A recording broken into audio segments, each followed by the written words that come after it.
Hello friends, today's we take the topic activated sludge process and let me discuss about the activated sludge process in a very easy way और हम लोग देखेंगे कि activated sludge process में क्या क्या होता है, उसके कंपोनेंट्स क्या हैं और हम लोग देखेंगे कि इसमें क्या क्या चीज़ें हो रही हैं और इसके अबाउट में इसके देखेंगे जैसे कि हम लोग ने देखी है इसमें एक्टिवेटेड स्लज प्रोसेस क्या है, उसके कंपोनेंट क्या है एक्टिवेटेड स्लज प्रोसेस के, उसका मैकेनिज्म क्या है और उसका डायग्राम भी देखेंगे और कौन कौन से वो फैक्टर हैं जो कि एक्टिवेटेड स्लज प्रोसेस को इफेक्ट करते हैं और उसका डिजाइन क्राइटेरिया। तो let's we move on to the topic. Let we discuss about activated sludge process. तो हम लोग ने एक बेसिकली एक डायग्राम हम लोग ने सबसे पहले देखा हुआ है कि यहाँ पर हम लोग देख रहे हैं कि ये हमारा स्क्रीन है।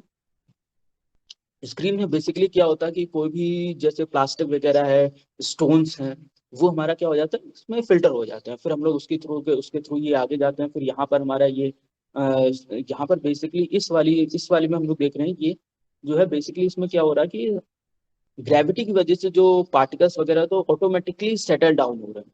तो ऑटोमेटिकली सेटल डाउन होकर यहाँ पर सेटल डाउन होकर यहाँ पर आ जाते हैं, नीचे आ जाते हैं और यहाँ पर हो जाता है जो सैंड्स वगैरह हो जाती है सेटल हो जाती है तो वो यहाँ पर कलेक्ट हो जाती है। फिर देन हम लोग इसमें मूव कर रहे हैं, यहाँ पर हम लोग सस्पेंडेड सॉलिड्स जो हम लोग देख रहे हैं तो ये बेसिकली एक्टिवेटेड स्लज टॉपिक जो हमारा है उसका बेसिकली हम लोग उसके बारे में डिस्कस करेंगे। तो यहाँ से हम लोग स्टार्ट कर रहे हैं, ये वाली जो चीज़ है इसको हम लोग डिस्कस करेंगे, ये जो पूरा जो मैंने रेड से ये कवर किया है अभी से। तो हम लोग इस चीज को हम लोग देखेंगे कि प्राइमरी सेडिमेंटेशन टैंक और biological process, secondary treatment process में फिर ये यहाँ पर क्या प्रोसेस होती है और इसके बारे में हम लोग आगे और डिस्कस करेंगे कि इसमें क्या क्या प्रोसेस हो रही है, क्या क्या हो रहा है इसके अंदर। तो इस चीज को हम लोग डिस्कस करेंगे। फिर हम लोग this is the activated sludge process. Activated sludge process ये है क्या, बेसिकली ये एक सेकेंडरी ट्रीटमेंट प्रोसेस जिसमें कि माइक्रोब्स इन्वॉल्व रहते हैं। इसमें क्या होता है कि इसको डिजाइन किया गया है इस तरीके से जैसे कि बायोडिग्रेडेबल ऑर्गेनिक मैटर को हम लोग हटा सकें, जैसे कि हमारे जैसे कि हम लोग देख सकते हैं कि न्यूट्रिएंट्स हैं, पैथोजेंस हैं, हैवी मेटल्स, ये चीजें हम लोग इसको क्या बेसिकली हम लोग इसको रिमूव कर रहे हैं।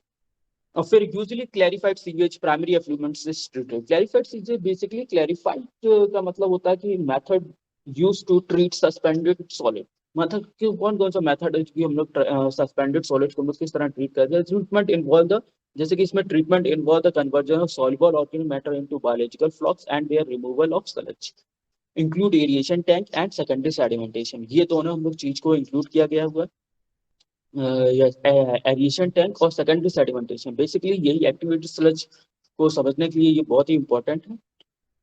Next we move on to the components of activated sludge process. तो इसमें हमारे देखने हैं aeration basin, aeration and mixing है, और फिर हमारे एक्टिवेटेड स्लज वॉशरिंग और एक्टिव केमिकल फीड सिस्टम्स, फिर secondary sedimentation tank, sludge sludge recycling. These are the component of activated sludge process. तो हम लोग देखेंगे कि एरिएशन बेसिन में एक्चुअली में हो क्या रहा है। एरिएशन बेसिन को हम लोग देख रहे हैं कि वाटर जो आ रहा है, वेस्ट वाटर जो हमारा आता है वो कांटेक्ट करता है एक्टिव माइक्रोबियल जो होता है, माइक्रोब्स का होता है कांटेक्ट किया फॉर बायोमास फॉर ट्रीटमेंट के लिए, फिर वो उसमें ट्रीटमेंट होता है। बाकी हम लोग इसमें और जो आगे है इसको फर्दर और डिस्कस करा जाएगा कि इसमें बेसिकली ये एक्टिव मास कैसे ये कर रहा है, कैसे इसका वर्क हो रहा है। फिर organic matter is transferred into biological flux. Organic matter जितना भी होते हैं वो भी ट्रांसफर्ड हो जाते हैं, बायोलॉजिकल फ्लक्स में ट्रांसफर्ड हो जाते हैं।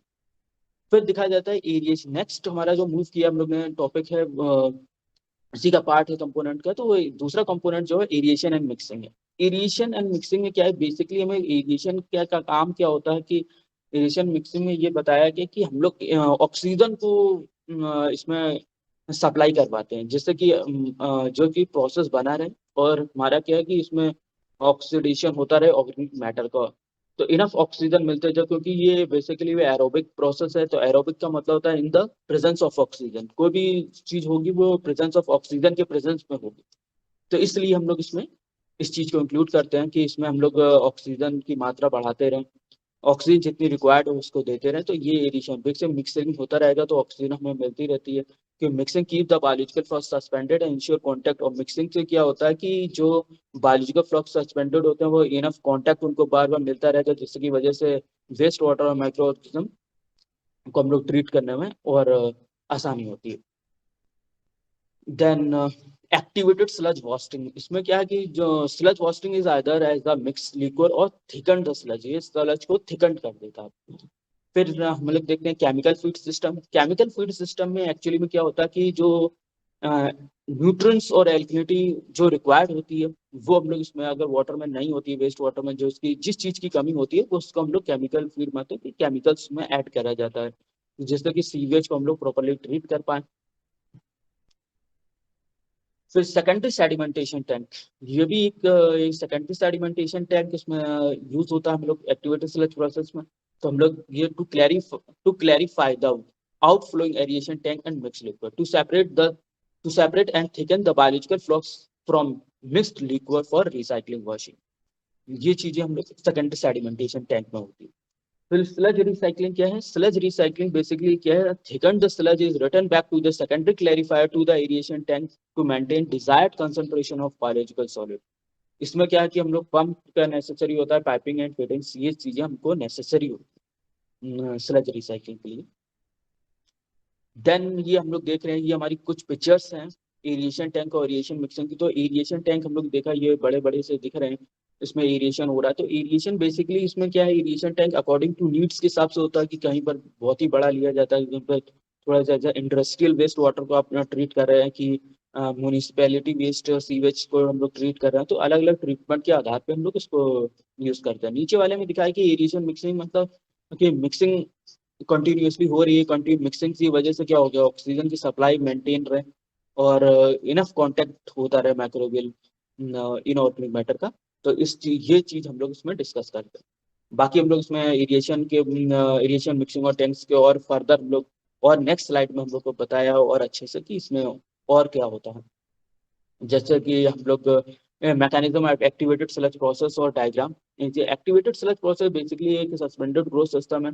हम लोग देख रहे हैं कि यहाँ पर हम लोग देख रहे हैं कि सीवेज आ रहा है, सीवेज आ रहा है, फिर हमारा सीवेज जैसे ही इसमें से एंटर कर जाता है तो इसमें आ जाता है। तो इसमें हम लोग अगर न्यूट्रिएंट्स और एल्कलिनिटी अगर जरूरत पड़ती है तो हम लोग इसमें तभी हम लोग इसमें ऐड करेंगे, वरना तो ऐड नहीं किया जाता।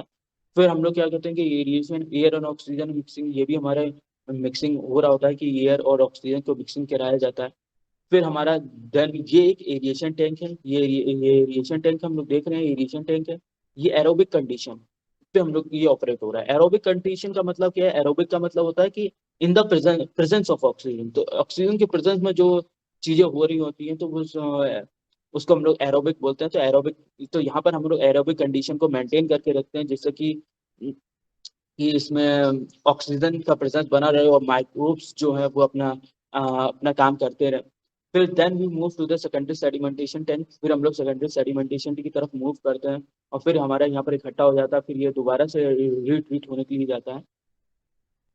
तो ये बेसिकली ओवरव्यू था। तो हम लोग secondary sewage entering in the aeration tank, sewage enter करता है, सीवेज एंटर करता है एरिएशन टैंक में। ऑर्गेनिक मैटर जो प्रेजेंट होते हैं वो comes into contact with the microorganism. जो ऑर्गेनिक मैटर जो प्रेजेंट होते हैं हमारे सीवेज में, तो वो कांटेक्ट किसके कांटेक्ट में आ जाते हैं? माइक्रो ऑर्गेनिज्म को कांटेक्ट में आ जाते हैं। अब जो माइक्रो ऑर्गेनिज्म होता है, माइक्रो ऑर्गेनिज्म जो होते हैं हमारे एरिएशन टैंक में, वो ऑर्गेनिक मैटर को एज अ फूड की तरह लेते हैं, उनको फूड की तरह और उसको हम लोग क्या कर देते हैं, और तो उसकी वजह से वो ऑर्गेनिक मैटर उसको ये खाना शुरू कर देते हैं, जिससे कि ऑर्गेनिक मैटर क्या हो जाता है? ऑक्सीडाइज हो जाता है। तो बेसिकली हम लोग इसमें यही हम लोग इसमें करना चाहते हैं। तो जैसे कि ये ऑर्गेनिक मैटर ऑक्सीडाइज हो जाए, तो after oxidation effluents from the recent and go to the, फिर हमारा क्या होता है कि एफ्लुएंट जो होता है, बाकी एफ्लुएंट को हम लोग भेज देते हैं secondary sedimentation. Secondary sedimentation, SST का मतलब है secondary sedimentation and here the sedimentation will take place. फिर वहां पर क्या होता है? फिर से सेडिमेंटेशन होता है। तो स्लज जो होता है वो कि हमारा नीचे इकट्ठा हो जाता है। स्लज जब हमारा इकट्ठा हो जाता है तो हम लोग उसको कलेक्ट कर लेते हैं। फिर it will consist organic matter and will have active micro, इसके अंदर दोनों चीज प्रेजेंट होती है। ऑर्गेनिक मैटर भी होता है और एक्टिव माइक्रो ऑर्गेनिज्म भी होते हैं, जिसकी वजह से अभी हम लोग क्या करते हैं कि इसको और ट्रीट किया जा सकता है। तो then active micro can further help in the treatment sewage. फिर एक्टिव माइक्रो दोबारा से हेल्प करते हैं हमारे ट्रीटमेंट सीवेज के। तो स्लज जो होता है वो back to the irrigation tank में दोबारा भेज दिया जाता है। दिस इज नोन एज, इसको हम लोग ने एक्टिवेटेड स्लज का, जैसे कि हम लोग देख सकते हैं इसमें बैक हम लोग स्लाइड में जाते हैं कि हमें दोबारा से दिया जाता है, इसी को हम लोग ने बोला गया है एक्टिवेटेड स्लज। हाँ, फिर कौन कौन से वो फैक्टर हैं कि जो कि अफेक्ट कर देते हैं कि एक्टिवेटेड स्लज प्रोसेस में जो फैक्टर को अफेक्ट करते हैं, जैसे कि हमारे टेम्परेचर से भी इफेक्ट पड़ता है, उसका रिटर्न रेट से फर्क पड़ता है, अमाउंट ऑक्सीजन अवेलेबल है, उसकी पीएच क्या है, एरिएशन टाइम कितना लग रहा है, और वाटर और वेस्ट वाटर की टॉक्सिसिटी देता है, तो उसके अकॉर्डिंग थोड़ा सा जैसे टाइम लगेगा नहीं लगेगा, कुछ जल्दी हो जाते हैं प्रोसेस, कुछ बहुत देर में होते हैं, फिर हमारा क्वांटिटी कितनी है इस पे भी डिपेंड करता है। फिर हम लोग उसका नेक्स्ट भी मूव किया है कि डिजाइन क्राइटेरिया हमारे ये डिजाइन क्राइटेरिया हमारे चार डिजाइन क्राइटेरिया, HRT यानी हाइड्रोलिक रिटेंशन टाइम, दूसरा हमारा food to microorganism ratio, और तीसरा है वॉल्यूमेट्रिक बीओडी लोडिंग, और चौथा हमारा है स्लज एज और स्लज रिटेंशन टाइम। ये हमारे चार हम लोग ने टॉपिक लिए हुए हैं डिजाइन क्राइटेरिया का। Basically this is the formula हमको दे रखा है, इसमें कुछ नहीं है कि ratio two variation fraction of the rate flow, जिसमें कि हम लोग वी बाई क्यू इंटू 24 आता है, V volume volume in metre cube में लेंगे, और क्यू हम लोग होगा rate flow in metre cube per day, ये हम लोग को मालूम होना चाहिए। देन ये हमारा फूड टू माइक्रोऑर्गेनिज्म रेशियो है, यानी एफ बाई एम इसको डिनोट किया है। The food to the food in this ratio in is the BOD entering the process, और the microorganism activated sludge in aeration tank which measured in ppm of mg per litre, इसमें है। इसमें हम लोग उसको नजर करते हैं। फिर आता है वॉल्यूमेट्रिक बीओडी लोडिंग से। फिर चौथा हमारा है स्लज एज और स्लज रिटेंशन टाइम।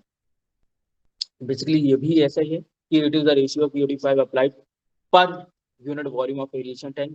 ये हमारा इसका फॉर्मूला है, हमें इसका फॉर्मूला मालूम होना चाहिए, क्योंकि डिजाइन करते वक्त हमें उसके फॉर्मूले मालूम होना चाहिए। ऐसे ही हमारा स्लज एज का भी हमारा ये फॉर्मूला है, ये बेसिकली हमारा है, it is known by theta C, theta है ये, थीटा है ये भी, थीटा है। इसकी इक्वेशन हमारी ये दे रखी है, इससे हम लोग निकाल लेते हैं स्लज एज और उसके स्लज रिटेंशन टाइम उसका क्या हो। थैंक यू, आई होप आप लोगों को समझ में आया होगा।